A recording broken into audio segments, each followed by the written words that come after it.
Welcome back to 2017 Ruts and Guts. It's Saturday. It's day one. It's another C1 event. And once again, 2 years in a row, sitting next to me after winning the men's elite race, Tobin Ortenblad sweeps the top step last year, C1, C2. Sweeps, or not, haven't swept, whoop, don't want to get too far ahead of myself. Winning day one. Once again, a flair for the dramatic. You kind of like these head-up sprints. You and Kerry Werner, it was a five-man group. It got down to a three. Gage Heck, he had a mechanical on that barrier section. He had to get his chain back on. He chased back in. It was kind of that four-man group. But then, you guys coming out of the woods, you and Kerry the selection point, and once again, you like those uphill sprints. Yeah, definitely a big fan of the sprint. In any race, try not to always leave it down to that. Always try and not have it come down to a sprint. But I'm definitely super confident in that. And yeah, today I would have liked to have broken it up a bit more, but I had a little bit of a cold all week. I didn't think it would really affect me.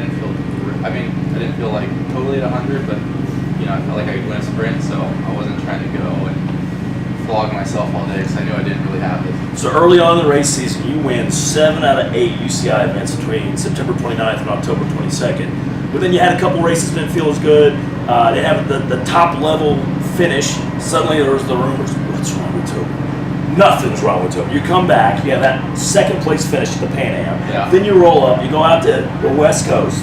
You're a Santa Cruz, you're a West Coast guy, you like racing out there. That's your home. Yeah, it's easy. It's easy out there. You sweep SoCal Cross. I believe those are both C2s or C2 weekend. C2 weekend. Yeah. Nothing's wrong. You come back here. You're turned back to Ruts. You win another C1 race. We've got another race tomorrow. I don't want to get too far ahead of ourselves. Reno's coming up in a little bit.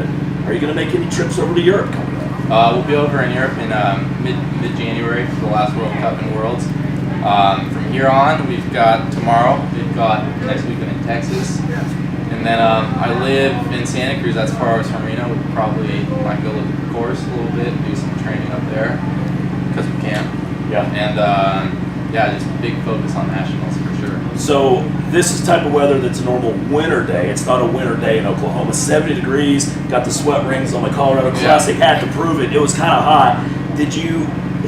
7 degrees. It's not like you're racing crits in 105 at Tulsa Tough or something like that in the middle of June or July. But do you think the heat affected anybody, considering the cyclocross is more of a Belgian type deal? Chris Anthony talked about racing in Europe. It was 40 degrees and drizzly the whole time you were there.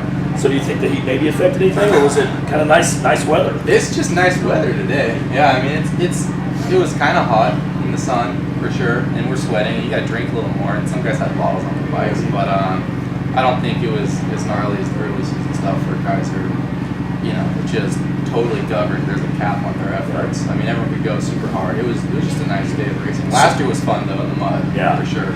Yeah, a little bit drier, but some of those ruts coming back across the creek section, it was almost axle deep if you took the wrong line. Oh, yeah. It'll be interesting tomorrow. As you raced last year, so we flipped the course. Yeah. We headed in the opposite direction. So once again, tomorrow, trying to defend your championship as being the clean sweep 2 years in a row. A lot of pressure now. Yeah, no pressure at all. We think you can handle it. But once again, Tobin Ortenblad, our winner here, day one, C1 event, maximum points. And we'll be back tomorrow, flipping the race course on day 2 of the 2017 edition of Ruts and Guts.